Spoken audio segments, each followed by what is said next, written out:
اس سے اگلا منطقی قدم یہ تھا کہ RNA کے مزید نیوکلیوٹائڈز بنائے جائیں، اگرچہ ابھی تک ایسا نہیں ہو پایا، لیکن 2010 میں انہوں نے مزید ایسے مالیکیولز بنانے کا دعویٰ کیا جن کا نیوکلیوٹائڈز میں تبدیل ہو جانا عین ممکن ہے۔ اسی طرح 2013 میں انہوں نے امینو ایسڈ بنانے والے مالیکیولز بھی کامیابی سے بنا ڈالے۔ سائنائڈ سے متعلق کیمیائی مرکبات اس زمن میں خاصی امید افزا تھے، اس لیے انہوں نے ان پر کام جاری رکھا اور 2015 میں یہ ثابت کیا کہ یہی کیمیائی مرکبات یعنی لپڈز جو کہ خلیات کی دیوار بناتے ہیں کے بنانے کے بھی اہل ہیں۔ یہ تعاملات الٹرا وائلٹ روشنی، سلفر کی کیمیائی مرکبات اور کاپر کے مرکبات کی موجودگی میں ہوتے ہیں۔ ان کا دعویٰ تھا کہ زندگی کے تمام بنیادی مرکبات انہی بنیادی تعاملات سے پیدا ہو سکتے ہیں۔ اگر سوئٹزرلینڈ کا یہ دعویٰ درست ہے تو عین ممکن ہے کہ پچھلے 40 سالوں میں زندگی کے آغاز کے حوالے سے جو بھی کام ہوا وہ غلط تھا۔ جب سے ہمیں خلیات کی پیچیدگی کا علم ہوا ہے، سائنسدانوں کا اجتماعی قیاس یہی رہا ہے کہ پیچیدہ خلیے ایک سست اور مرحلہ وار عمل کے ذریعے وجود میں آئے۔ لیزلی اور گیل کے اس مفروضے کے بعد کہ RNA پہلے وجود میں آیا، تمام سائنسدان پہلے ایک مالیکیولز اور پھر اس سے بقیہ مالیکیولز بنانے کی کوشش میں لگے رہے، لیکن سوئٹزرلینڈ کے خیال میں یہ بہتر ہے کہ تمام مالیکیول یکمشت بنائے جائیں۔ ان کا کہنا ہے کہ یہ مفروضہ درست نہیں کہ تمام مالیکیولز یکمشت بنانا زیادہ مشکل ہے۔ زندگی کے تمام مالیکیول یکمشت بنانا یقیناً ممکن ہے۔ زوسٹک تو یہاں تک کہتے ہیں کہ حیاتیاتی مالیکیولز بنانے میں اب تک ناکامی کی بنیادی وجہ یہی ہے کہ سائنسدان اپنے تجربات کو انتہائی صاف ستھرا بنانا چاہتے تھے، جبکہ زندگی کا آغاز صاف ستھرے ماحول میں نہیں ہوا۔ سائنسدانوں نے اپنے تجربات کا آغاز صرف ان کیمیائی مرکبات سے کیا جو ان کی نظر میں حیاتیات کے مالیکیول بنانے کے لیے ضروری تھے، لیکن انہوں نے بہت سے دوسرے مرکبات کو نظر انداز کر دیا جو زمین کے آغاز کے وقت موجود تھے۔ سوئٹزرلینڈ کے تجربات سے یہ واضح ہوا کہ ان تجربات میں مزید مرکبات کا اضافہ پیچیدہ مالیکیول بنانے کے عمل میں بالواسطہ طور پر معاون ثابت ہو سکتا ہے۔ زوسٹک نے RNA کے انزائم اپنے ابتدائی خلیات میں داخل کرنے کی کوشش میں خود بھی یہی مشاہدہ کیا تھا۔ ان کی انزائمز کو میگنیشیم کی ضرورت تھی، لیکن میگنیشیم خلیات کی دیواروں کو نقصان پہنچاتا تھا۔ اس مسئلے کا حل غیر متوقع اور حیرت انگیز تھا۔ بجائے ایک روغنی ایسڈ کے، انہوں نے خلیے کی دیوار بنانے کے لیے 2 روغنی ایسڈز کا استعمال کیا۔ یہ نئے خلیے میگنیشیم کو برداشت کرنے کی بھرپور اہلیت رکھتے تھے اور RNA انزائمز کو بخوبی اپنے اندر جذب کر سکتے تھے۔ اس تجربے کے بعد زوسٹاکس یہ سوچنے پر مجبور ہو گئے کہ آغاز میں جینز بھی اسی طرح بہت سے کیمیائی مرکبات کی موجودگی میں بنے ہوں گے۔ موجودہ جاندار اپنے جینز کو DNA میں محفوظ رکھتے ہیں، لیکن DNA بہت پیچیدہ مالیکیول ہے اور زندگی کے آغاز کے وقت غالباً موجود نہیں تھا، مگر DNA اور RNA بنانے والی نیوکلیوٹائڈز یقیناً زندگی کے آغاز کے وقت موجود تھے۔ 2012 میں زوسٹاک نے اس بات کا عملی مظاہرہ کر دکھایا کہ اس قسم کا محلول ایسے مالیکیول بنا سکتا ہے جو بہت حد تک RNA کی طرح تعاملات کرتا ہے اور اس کی لڑیاں تہ در تہ فولڈ بھی ہو سکتی ہیں۔ اس سے یہ بھی واضح ہوتا ہے کہ یہ امر ضروری نہیں کہ شروع کے جاندار صرف DNA یا RNA کی بنا پر ہی بن سکتے ہیں۔ ایسا یقیناً ممکن ہے کہ زندگی کا آغاز ایسے مالیکیول سے ہوا ہو جو RNA سے ملتے جلتے تھے لیکن RNA نہیں تھے۔ RNA سے ملتے جلتے بہت سے مالیکیولز لیبارٹریز میں بنائے جا چکے ہیں۔ ہم نے اس سیریز کی ایپیسوڈ 3 میں TNA اور PNA کا تفصیلی ذکر کیا ہے۔ اگرچہ ہمیں یہ علم نہیں ہے کہ یہ مالیکیول زمین کے آغاز کے وقت موجود تھے یا نہیں، لیکن اگر یہ موجود تھے تو اس بات کا غالب امکان موجود ہے کہ اس وقت زندگی RNA کے ساتھ ساتھ ان مالیکیولز کو بھی استعمال کرتی رہی تھی۔ یہ RNA ورلڈ نہیں بلکہ بے ہنگم تعاملات کی دنیا تھی۔ ان تجربات سے یہ نتیجہ نکالا جا سکتا ہے کہ پہلے خلیے بننے کا عمل شاید اتنا مشکل نہیں تھا جتنا ہم سمجھ رہے تھے۔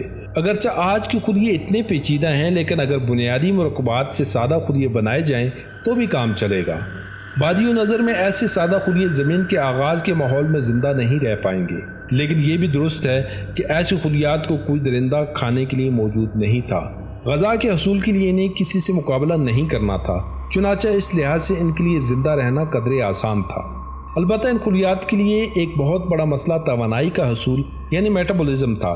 اس مسئلے کا حل نہ تو سوئٹزرلینڈ کے پاس تھا اور نہ ہی زوسٹک کے پاس۔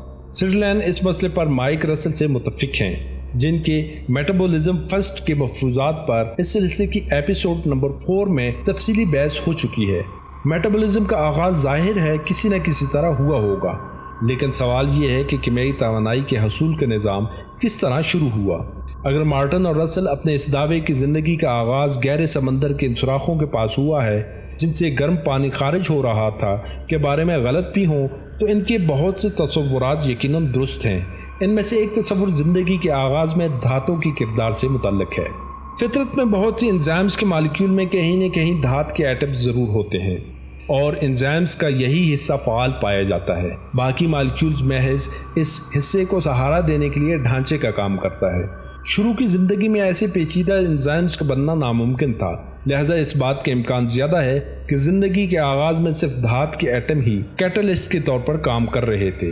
گنڈر نے جب یہ دعویٰ کیا کہ زندگی کا آغاز دھات کی چکماک نما چٹانوں پر ہوا تو اس کے ذہن میں بھی یہی خیال کار فرما تھا۔ رسل نے بھی یہ نوٹ کیا کہ سمندر کی تہہ میں ابلتے ہوئے گرم چشموں کے نکاس کے سوراخوں میں دھات کے ایٹمز کی بہتات تھی جو کیٹلسٹ کے طور پر کام کر سکتے ہیں۔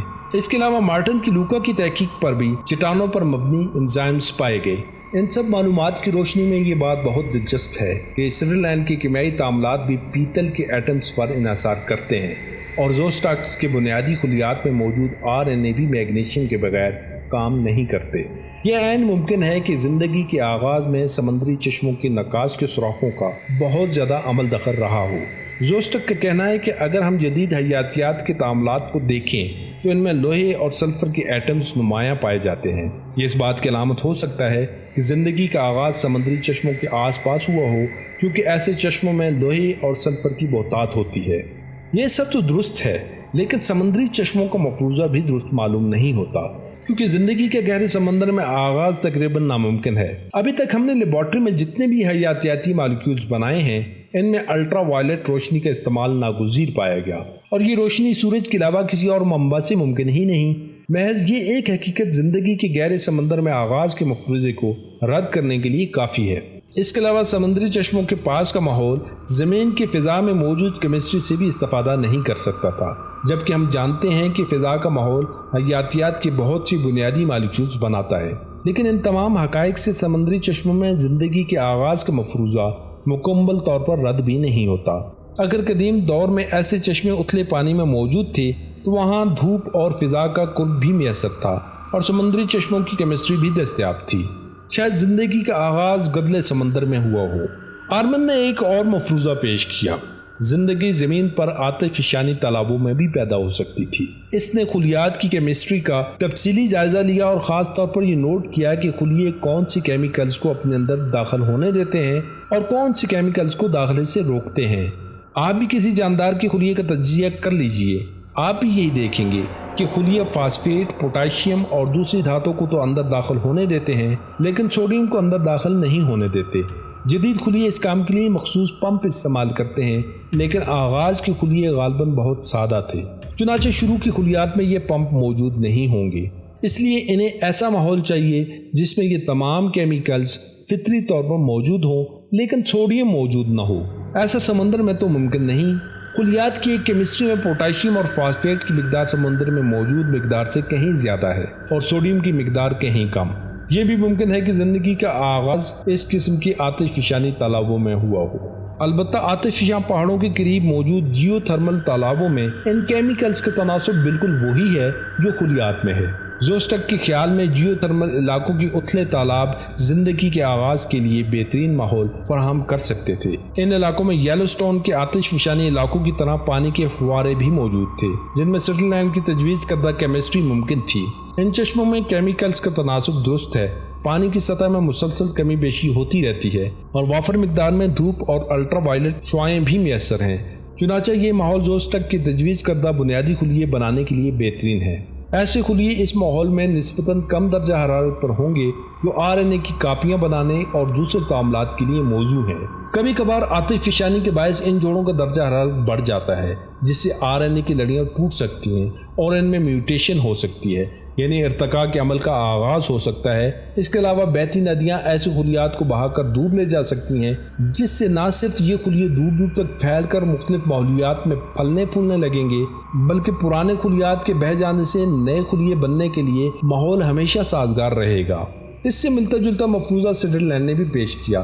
اس کے مطابق شہابیوں کے گرنے سے جو گڑھے بن جاتے ہیں وہ بھی زندگی کے آغاز کے لیے مناسب ماحول فراہم کر سکتے ہیں۔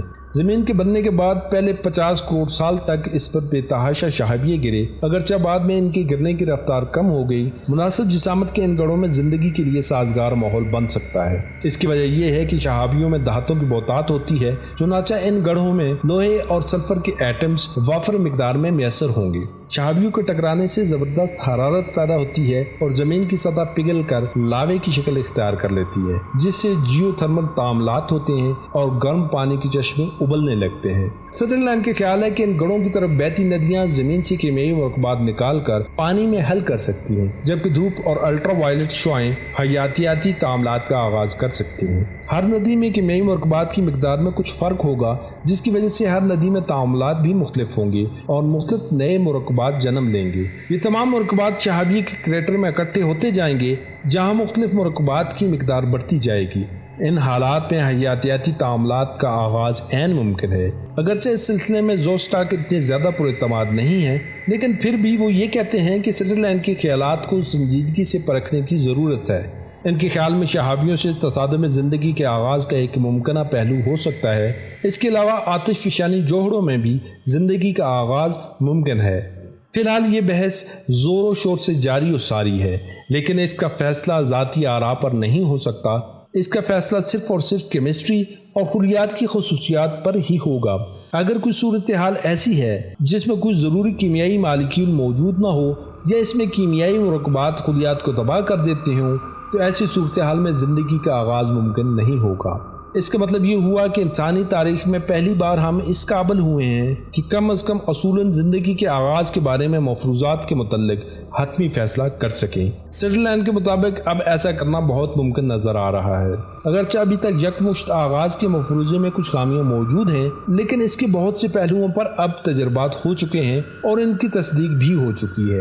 اس مفروضے میں ابھی تک کے تمام دوسرے مفروضات کے کامیاب پہلوؤں کو شامل کر لیا گیا ہے اور دوسرے مفروضات کی بہت سی خامیوں کو دور کر لیا گیا ہے۔ مثال کے طور پر یہ مفروضہ رسل کے زیر سمندر گرم چشموں کے مفروضے کو رد نہیں کرتا، بلکہ اس کے کامیاب پہلوؤں کو ایسے طریقے سے استعمال کرتا ہے۔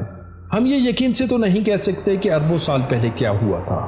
فرض کریں کہ اگر ہم کوئی پیچیدہ مصنوعی جاندار بنا بھی لیں، تب بھی ہم یہ نہیں کہہ سکتے کہ زندگی کا آغاز بھی اسی ترتیب سے ہوا ہوگا جو اس مصنوعی جاندار کے بنانے میں استعمال کی گئی۔ ہم زیادہ سے زیادہ یہ کر سکتے ہیں کہ ایسا بیانیہ اختیار کریں جو کیمسٹری کے تجربات، زمین کے آغاز کے حالات اور زندگی کے آغاز کے تمام شواہد کے مطابق ہو، اور 100 سال کی محنت کے بعد اب یہ بیانیہ ترتیب پا رہا ہے۔ اس کا مطلب یہ ہے کہ ہم تاریخ کے اس موڑ پر پہنچ چکے ہیں جہاں مستقبل کی نسلیں نہ صرف انسانیت کے آغاز کے بارے میں بلکہ زندگی کے آغاز کے بارے میں جانتی ہوں گی۔ ڈارون کے نظریے کی اشاعت سے پہلے جتنے انسان گزرے ہیں وہ انسانی نسل کے آغاز کے بارے میں کچھ نہیں جانتے تھے، کیونکہ انہیں ارتقاء کے علم نہیں تھا۔ لیکن آج ہر شخص کوشش کرے تو اس بارے میں علم حاصل کر سکتا ہے۔ اسی طرح جو لوگ یوری گیگرین کے 1961 میں زمین کے گرد چکر لگانے کے بعد پیدا ہوئے، وہ اس دور کا حصہ ہیں جس میں خلا میں سفر کرنا ایک حقیقت ہے۔ ایسے حقائق ہمارے کائنات کے بارے میں نظریات پر اثر انداز ہوتے ہیں اور انسانوں کو مجموعی طور پر بہت سمجھ عطا کرتے ہیں۔ آج جو لوگ زندہ ہیں وہ ایسی پہلی نسل بن سکتی ہے جو زندگی کے آغاز کے بارے میں بھی حتمی طور پر جان پائے گی اور انہیں اپنے اجداد کے بارے میں درست علم حاصل ہو پائے گا۔ یہ علم ہماری نفسیات کو تبدیل کر سکتا ہے۔ سائنسی طور پر یہ ہمیں اس بات کے بارے میں علم فراہم کرے گا کہ کائنات میں زندگی کے آغاز کی کیا کیا صورتیں ممکن ہیں۔ ہمیں زندگی کی بنیادی فطرت کے بارے میں علم ہوگا، لیکن ہم ابھی بھی یہ نہیں جانتے کہ اس علم سے ہمارے لیے اور کس قسم کے علوم کے دروازے کھل جائیں گے۔ ناظرین، اس کے ساتھ ہی the origin of life series یہاں پر اختتام پذیر ہوتی ہے۔ اگر آپ کو ہماری یہ کاوش پسند آئے تو اپنے دوست احباب کے ساتھ ضرور شیئر کیجیے۔